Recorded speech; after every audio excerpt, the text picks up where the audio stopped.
When he's speaking about the American people, that's not what you just showed. Well, he was asked about that No, specific... that's not what you just showed. In all fairness and respect to you, that was the question that we asked him. You didn't show that, and here's the bottom line. He has repeated it many times, and you and I both know that. 这段视频是昨天哈里斯接受福克斯新闻主播布莱特·拜尔的采访的时候的一个视频片段。令人震惊的是，哈里斯在采访过程中基本上处于歇斯底里的状态。采访结束后，福克斯新闻呢没有做任何剪接，把采访的内容呢就发布了。原本拜尔还预先准备的提问，基本上呢都是之前谈论过的一些内容。不知道为什么哈里斯昨天的采访却表现得如此的亢奋。他拒绝正面回答拜尔的任何的问题，多次呢都是以长篇演讲的方式回避回答正面的问题，甚至一度大喊大叫，而且呢从头到尾都是在攻击川普，好像不攻击川普，他就没话可说了一样。If that's the case, why is half the country supporting him? Why is he beating you in a lot of swing states? Why, if he's as bad as you say, that half of this country is now supporting this person who could be the 47th president of the United States? Why is that happening? This is an election for president of the United States. It's not supposed to be easy. I know, but it's not supposed to be. It is not supposed to be a cakewalk for anyone. So are they misguided, the 50%? Listen, are they stupid? What is it? The American people, he's the one who talks about an enemy within, an enemy within, talking about the American people, suggesting he would turn the American military on the American people. We asked that question to the former president today. Harris Faulkner had a town hall, and this is how he responded. I heard about that. They were saying I was like threatening. I'm not threatening anybody. They're the ones doing the threatening. They do phony investigations. I've been investigated more than Alphonse Capone. He was the greatest gangster. No, it's true. No, but think of it. It's called weaponization of government. It's a terrible thing. And you and I both know that he has talked about turning the American military on the American people. He has talked about going after people who are engaged in peaceful protest. He has talked about locking people up because they disagree with him. This is a democracy.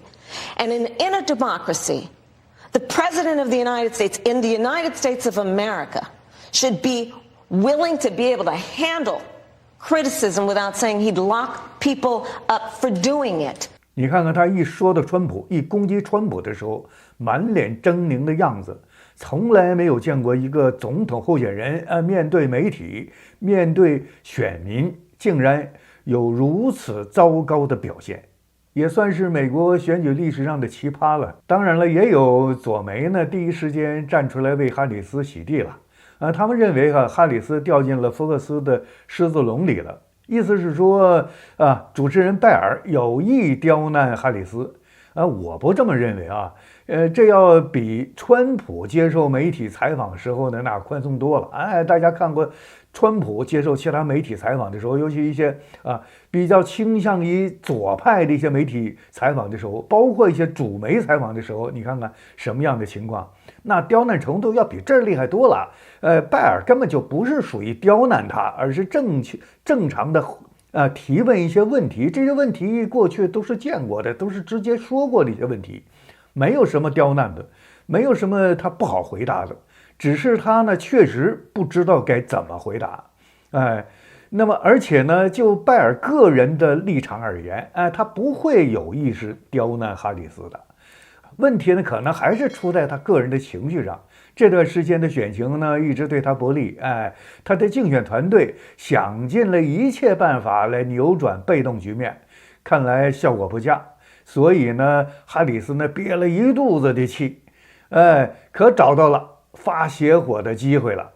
完全忘记了这是一次面对选民的采访。你要知道，这种采访是直接面对选民的，选民要看的，不是给你播的，也不是给民主党播的，也不是给共和党播的。说实在的，很多的中间选民要看这样的节目。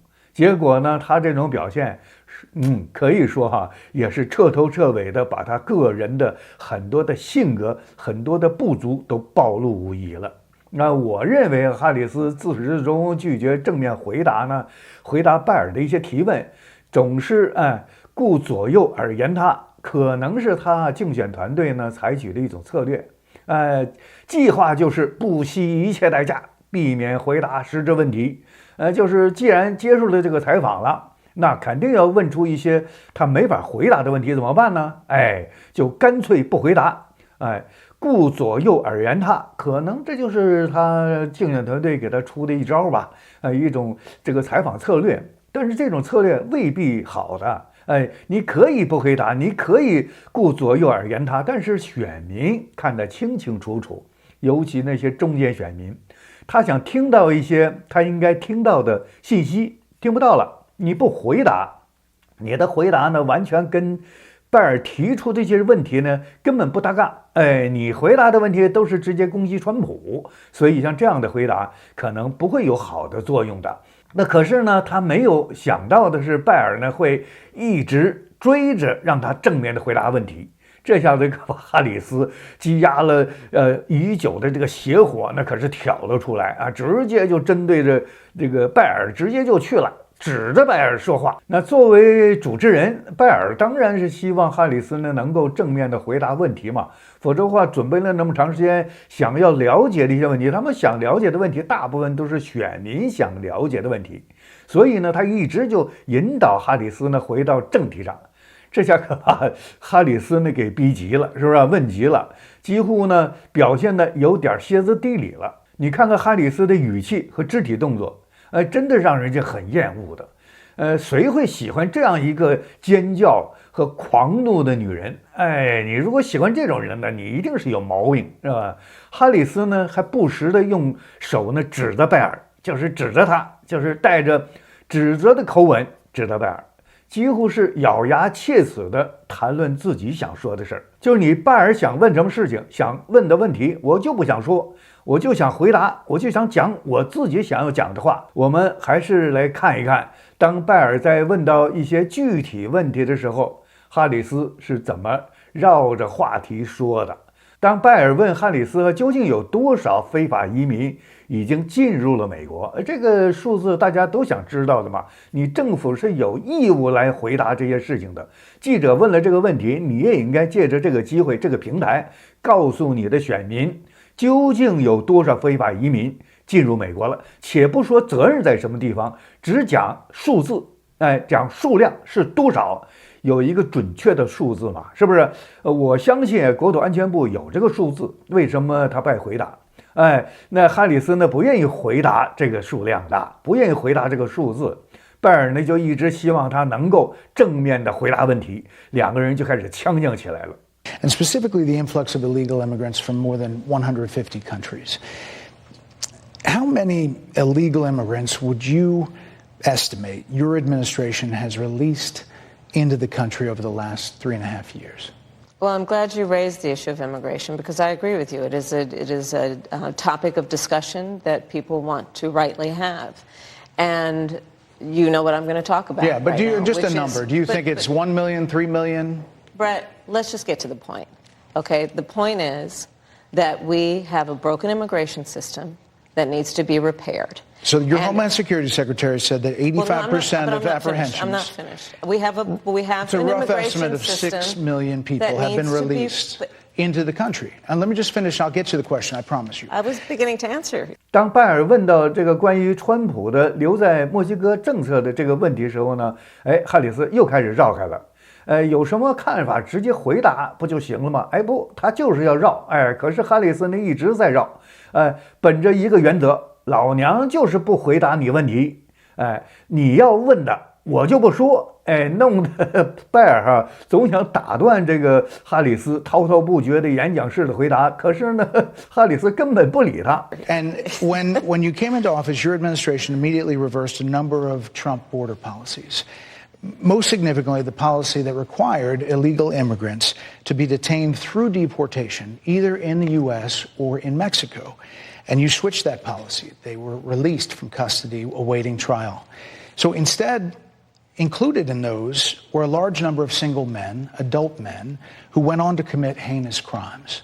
So Looking back, do you regret the decision to terminate Remain in Mexico at the beginning of your administration? At the beginning of our administration, within practically hours of taking the oath, the first bill that we offered Congress, before we worked on infrastructure, before the Inflation Reduction Act, before the Chips and Science Act, before the bipartisan Safer Communities Act, the first bill, practically within hours of taking the oath, was a bill to fix our immigration system. Yes, ma'am. It was called the U.S. Citizenship Act of 2021. Exactly. It was essentially a pathway to citizenship for the... Yes, ma'am. May I finish responding, please? But you have to let me finish, You please. had the White House and the House and the Senate, I'm and they didn't bring up that bill. responding to the point you're raising, Okay. and I'd like to finish. Yes, ma'am. Which I have done as the former Attorney General of a border state. Madam Vice President, a couple of things. Prosecuted trafficking of drugs, guns, and human beings. And Donald Trump, but let me just finish. 6 Democrats voted against that bill. Learned about that bill and told them to kill it because he preferred to run on a problem instead of fixing a problem. And in this election, 当拜尔呢提问呢涉及到进入美国这些非法移民杀害了年轻女性的这个话题的时候，哈里斯又把话题转向了攻击川普了。But more importantly, back to the original premise, Jocelyn Nungari, Rachel Morin, Laken Riley, they are young women who were brutally assaulted and killed by some of the men who were released at the beginning of the administration, well before a negotiated bipartisan bill. Former President Clinton actually referred to Laken Riley Sunday campaigning for you in Georgia, saying if those men had been properly vetted, Laken Riley probably would not have been killed. So if it wouldn't have happened, this is well before any negotiation. This is well before Donald Trump got involved in the politics. This is a specific policy decision by your administration to release these men into the country. So what I'm saying to you, do you owe Brett, those families an apology? And this election in 20 days will determine whether we have a president of the United States who actually cares more about fixing a problem, even if it is not to their political advantage in an election, because there was a solution, Brett. Madam Vice President, it was a policy decision in the early part of your administration. I will let one of the mothers talk about it. Take a listen. Because of the Biden-Harris administration open border policies catch and release, they were enrolled in the Alternatives to Detention program. This meant that they were released into the United States. It was not even a full 3 weeks later that they would take my daughter, Jocelyn Nungari's life. I believe the Biden-Harris administration open border policies are responsible for the death of my daughter. That's the early days. So do you owe them an apology is what I'm saying. I will tell you that I am so sorry for her loss. I am so sorry for her loss. Sincerely.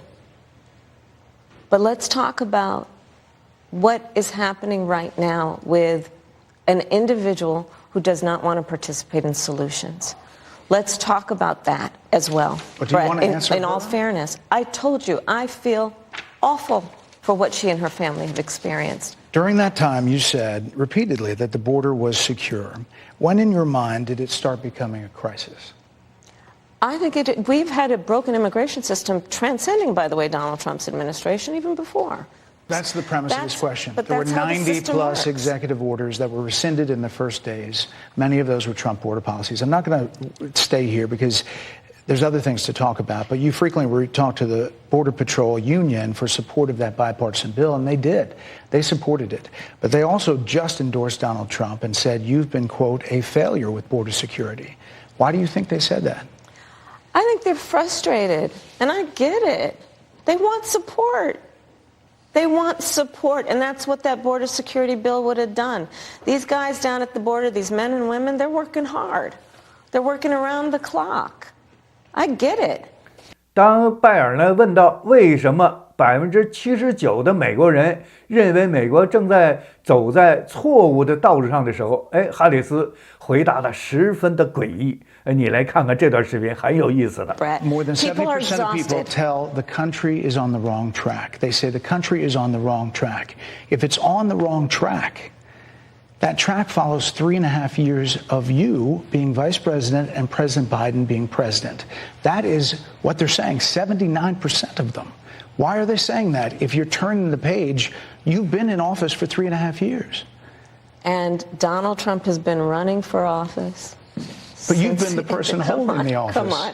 Madam Vice President. You and I both know what I'm talking about. You and I both know what I'm talking about. I actually don't. What are you talking about? What I'm talking about is that over the last decade, but people you're the have lever become. Of power. But listen, over the last decade, it is clear to me, and certainly the Republicans who are on stage with me, the former chief of staff to the president, Donald Trump, former defense secretaries, national security advisor, and his vice president. One, that he is unfit to serve, that he is unstable, that he is dangerous, and that people are exhausted with someone who professes to be a leader who spends full time demeaning and engaging in personal grievances and it being about him Madam instead Vice of President, the American people. People are tired of that. 你听听这段话，哈里斯回答了什么？真的让人听不懂。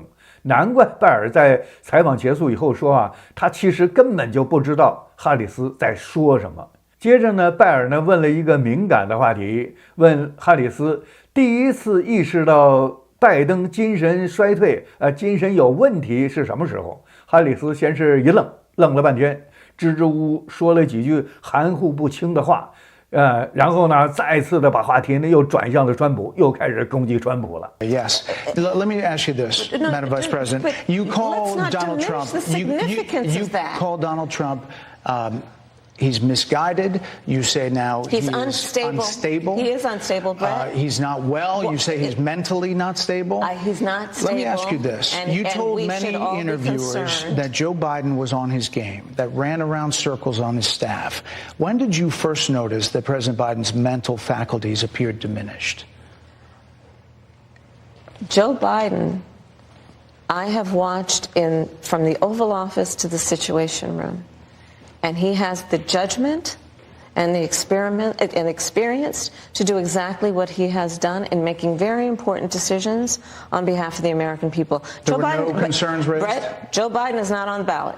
I understand. And Donald Trump but is. You talked about it. And Donald Trump After George Clooney said within a few minutes of talking to President Biden at a fundraiser that he thought this was not the same Joe Biden that we saw on the debate stage. Donald Trump is on the ballot. I understand. You met with him at least once a week for 3.5 years. You didn't have any concerns?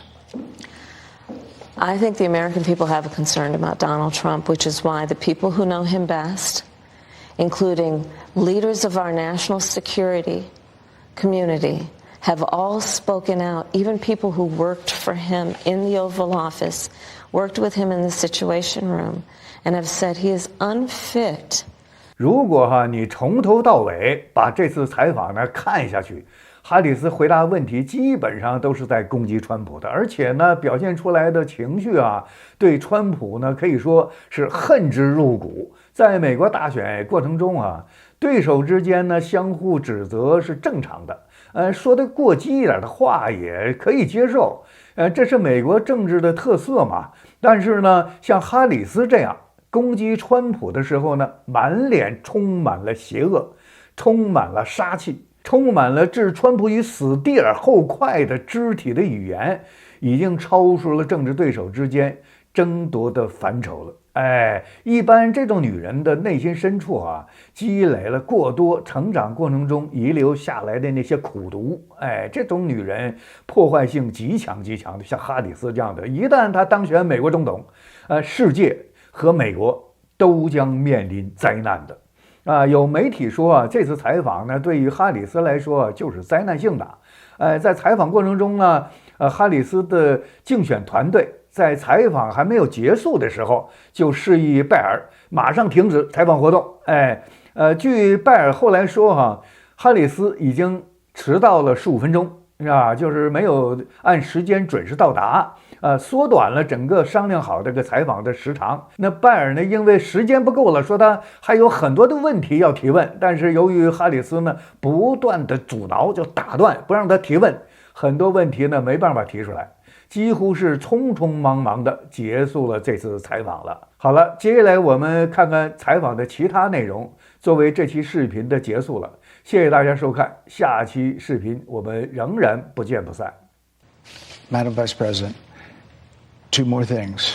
You were asked on 60 Minutes about the biggest threat that the world faces, that the U.S. faces. This is what you said. Which foreign country do you consider to be our greatest adversary? I think there's an obvious one in mind, which is Iran. Iran has American blood on their hands, okay? This attack on Israel, 200 ballistic missiles. What we need to do to ensure that Iran never achieves the ability to be a nuclear power, that is one of my highest priorities. A number of experts thought you would say China. The FBI director had said that. But you said Iran. If that's the case, what do you say to critics who look at the actions of your administration and say you're not acting like Iran is the number one threat? Well, I will tell you most recently, whether it was in April or in October, and then several hours on each occasion, that Iran posed a threat to Israel.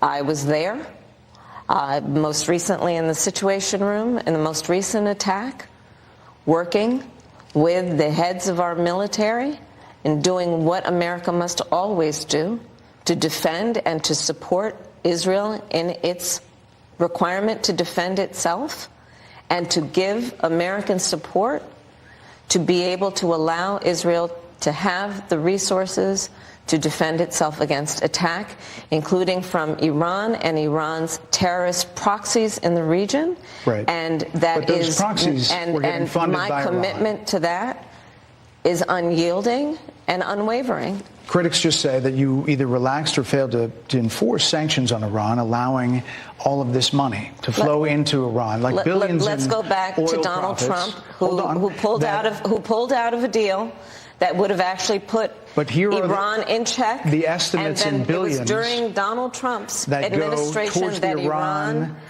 regime. That we had an American military base that was attacked, where American soldiers suffered traumatic brain injuries, and Donald Trump dismissed them as headaches, not to mention how Donald Trump has treated and talked about America's military and military service people, calling them suckers and losers, Hamas, has diminished the significance. We're talking over each other. I apologize. Well, I would like that we would have a conversation that is grounded in full assessment of the facts, which includes, I think this interview is supposed to be about the choices that your viewers should be presented about this election, and the contrast is important. Yes, ma'am. And on the subject of Iran, I am offering what should be an important contrast that is presented for folks to make a decision that they feel. Who look at what the administration did and say and think differently.